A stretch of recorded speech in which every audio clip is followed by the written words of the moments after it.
That wasn't near. It wasn't as bad as I thought it was gonna be. Man, it's pretty black. But... It's pretty hot too, like instantly.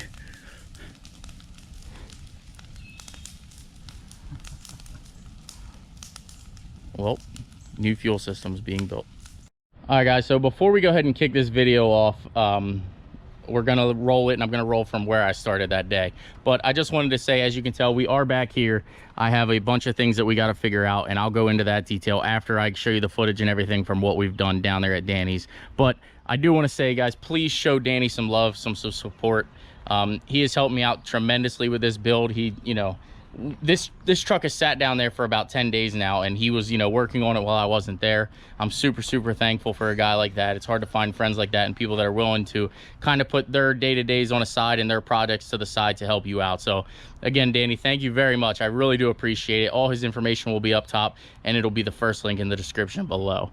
But there you have it. I will come back here. We'll finish talking about this and what we have going on, what issues we came across, and where we lie, you know, with everything. So I'm gonna roll the footage from today, and I'll be back. For everyone that says power strokes are junk, yes, I realize there's an engine light. Yes, I know it's a 6.4. It's the worst, you know, quote unquote diesel engine out there, but there's 277,000 miles on the old power stroke. We're plugging and chugging, guys. We're heading down to get the Bruce fired up. I hope you guys are excited. Good morning, guys, and welcome to the channel. Let me turn my copyright infringement off real quick, and we'll go ahead. Hopefully they don't demonetize me for that, but we'll let it play, see what happens. But guys, we are heading down to Danny's Slow Restorations. Today's the day, guys. I got everything over here to be able to fire it up. I got my fuel line, I got new spark plugs, I got basically all the fittings, everything I need to be able to fire the Bruce up, and I am freaking pumped, guys. So we're gonna keep plugging and chugging. We still got about 40 minutes yet till we're at Danny's house, and then I'll show you guys what we have done so far. We got pretty much the exhaust pretty much fabricated up and into place where it needs to be. We got everything else. The only thing I'm trying to figure out is a fuel cell. I'm gonna have to get a fuel cell of some sort, but for now, we're just gonna use the factory GMC tank and probably put it in the trunk or somewhere, or mount it on the frame somewhere. So that's gonna be kind of an ugly and sticky situation. But for now, you gotta do what you gotta do, because I want this thing fired up. So, plug and chug, let's get down to Danny's and let's get it started, guys. Well, we have arrived back at Slow Restoration, and it actually sounds as if there's work getting done. Oh, well, good morning. You didn't have to work on this while I wasn't here. Not showing up? I am. I'm sorry. Second shift. I'm second shift. Yeah, right. What do we got going on here? Well, for right now, the first thing on the agenda is to make a cross member so we can get the motor set height-wise, and then we're going to finish up the exhaust. So I would assume that that's parts off the 05. That is. Yeah, that's the factory 05 cross member. We're going to chop it down because it already has the bolt pattern for the trans mount. Yeah. We're going to cut that down, and then I'm actually going to cut it in a step so it slides over the other one. We'll center the motor, and I'll just tack it right on there, weld it up. Fair enough. Should be good. I should have stayed like another hour or two. So basically, like I was saying on the ride down, we have the headers pretty much in location where we need to get it. And we have, as you can tell, we notched a little bit out of the frame here to clear this side header. We're gonna also have to finish this side and do the exact same thing, but we are making absolute good headway. You can keep cutting, you don't have to worry about me. But I got everything. I got some grounds run and everything like that. Now, as I said, we are gonna do just a fire up video today. So I have some grounds run and everything like that. On this side, I just we're gonna utilize this fuel system still. I just grabbed some fuel hose and all that so that if we do wanna drive it when it's all said and done, I can put this tank in the trunk. But we ran the hose up through onto our fuel line, or our fuel rail. And once we get everything else plugged in, we should be able to have fire up today. So I'm gonna keep working here, and I'll see you guys in a little bit. Don't mind this. This looks bad right now, but we'll fix this. This will look a lot better in about a week.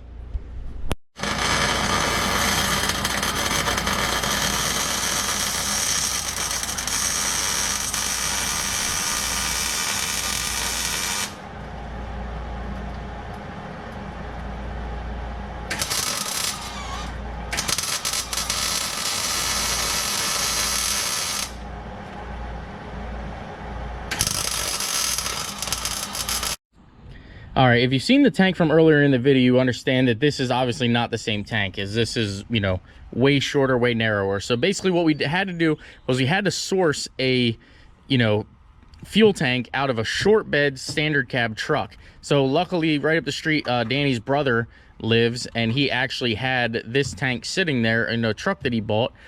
So we ended up swapping tanks and everything, and I'm going to use my fuel sending unit because his was busted, but I do have a new one on its way. This one is actually cracked, and that is probably why we had an engine light on in the 05. I'm not sure. Right there you can see the little pinhole. So I did get a new sending unit. It is on its way, and we're obviously going to do something a little bit different here, as we do have a little bit of a fuel leak. But this is just, you know, hopefully to be able to get it fired up. But this is the fuel tank that we are going to use for now. I'm going to go ahead and figure out a way to get it secured here. I do want to also turn it around, that way when I fill it, I can just fill it, you know, easily, because you do know the filler neck is on the other side. But this is just going to be a temporary makeshift thing, or I'm going to try to locate a fuel tank to put in between this frame rail and that frame rail. So it's something I'm going to look into, but this is going to be kind of our hodgepodge situation until we're able to do something else. All right, as you can tell, Danny has got that all welded up, and we were definitely starting to run out of gas. And it's definitely a hard position to weld in and everything. So Danny, you did a great job. I'm not upset at all. As you do know, this is just going to be a play rig. It doesn't have to win car shows or anything. But we then also had to go ahead and shorten the drive shaft. Now I completely forgot to, you know, I guess record any of this, but let me run and grab the other piece. But Danny did a fantastic job of cutting that, you know, absolutely perfectly straight and welding it back together. So let me grab the piece that we ended up actually cutting out of here real quick. It is actually, we shortened this probably 2.5 feet, but let me grab that and I'll show you. It might actually be upwards of almost 3 feet that we shortened it. Basically, we took half of the drive shaft out of it and just kind of welded the ends on it. But yeah, we took a huge section out of here, and Danny did a phenomenal job of making the cuts nice and straight, and then it was super easy to go ahead and weld back on. Now, one thing I didn't know is there's actually cardboard that runs down the center of this drive shaft. I guess is like vibration dampening or sound deadening, but that's the first time I ever had to cut a drive shaft apart, and that's definitely a first for me that I've seen anything like that. Anytime I had to replace a drive shaft or anything, it was kind of a factory unit, and there was no, you know, I didn't get the cut in the middle, or it was twisted so bad that you didn't even get to see it. But I thought that was kind of cool that it's actually like cardboard tube down the center of it. But we'll roll into some more footage here. Yeah, tremendously with this build, and you know, opening a shop, and I'm super thankful. We couldn't be where we are without him. So there you have it, guys. Let's go over here to the other side. Also, you do know that we are going to run a transcooler on this, as we are going to go off-roading and everything. So I do want to get a transcooler on here. So luckily Danny's neighbor Bob had a transcooler laying around and was able to give it to us. So we're going to find a way to mount this. I think what I'm going to do is kind of, when I get a bumper and everything, go from the bottom of the bumper down to like this support here and kind of put it there. I got to make sure it's out of the way for any harm or damage, rocks and anything like that. So it's not going to be a big deal, but you can tell, guys, I mean, the cover's twisted, but we have got the 5.3 in this old girl. Now we do still have to finish the brake lines. Like I said, we do have them run and everything. I just got to finish mating them from the chassis to the truck. Not a big deal. It's actually pretty simple. You can see the roll down there. We just, like I said, ran out of time down there at Danny's, so we brought it back here, and we're gonna keep plugging and chugging away. So again, guys, definitely check out Danny's Slow Restoration. All right, so as you guys can tell, like, we had the exhaust and everything figured out. Like here, we notched in here about 1/4 of an inch. It's nothing crazy, and this header now fits. Now this is a truck header that you guys do know that I had for the 05 GMC. So the passenger side, with a little bit of notching, you will be able to run an 05 GMC header, you know, in the K5 Blazer. However, when it comes to the passenger side, this is obviously not going to work. We'll come over here real quick and I will show you. This is actually a header off of a 5th gen Camaro. So as you can tell here, we were notching here. It's not much taken away of the strength or anything like that. We notched a little bit of it, and it just needed too much, you know, notching, and I didn't feel comfortable. Danny didn't feel comfortable. So we decided, he had those headers laying around. Thank you, Danny, for that, by the way. We had those headers laying around, so we decided to go ahead and toss it up there and see if it fit. Lo and behold, it clears, and it clears pretty well. Now it does hang a little lower than, you know, the other side, the truck side, but Danny's a good welder and a good fabricator. If you didn't see his build on his S10, check out his exhaust build on that. But Danny's gonna go ahead and make a custom exhaust, because you guys do know I intend to drive this on the street, so I would like the exhaust to be on the outside. But that leads us now to our wiring nightmare and our wiring mess. I'll jump inside and show you. And then when we come around here to this side, you can tell, like, we are trying to 100% incorporate the GMC steering gauge cluster, all the wiring and harness and everything like that, but there's just a lot to finish up. So I don't know where this is going to leave us off, guys, but as you can tell, like, it has been a project that has been beating Danny and I up left and right, and I'm super thankful for everything he has done. So we're working on it, guys. We are certainly working on it. It's not dead out of the water, and I know it's not ideally the video that you guys all wanted and that I promised and everything like that, but we're working at it. We're getting it closer and closer together, and I can promise you guys, we're not going to be defeated. We're not going to let this, you know, fail. This not fail. It's just, you know, it's a learning experience. We didn't know. We now know. Obviously, nobody has ever done this before, so there's no textbook print or anything.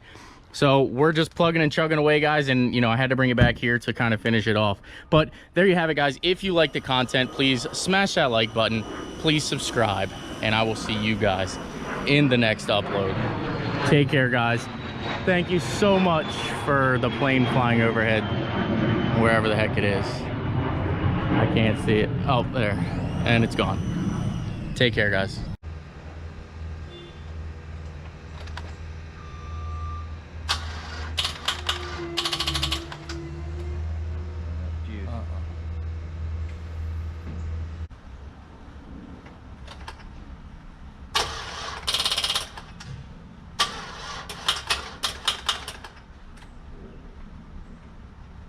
Off the back and we'll go. Right.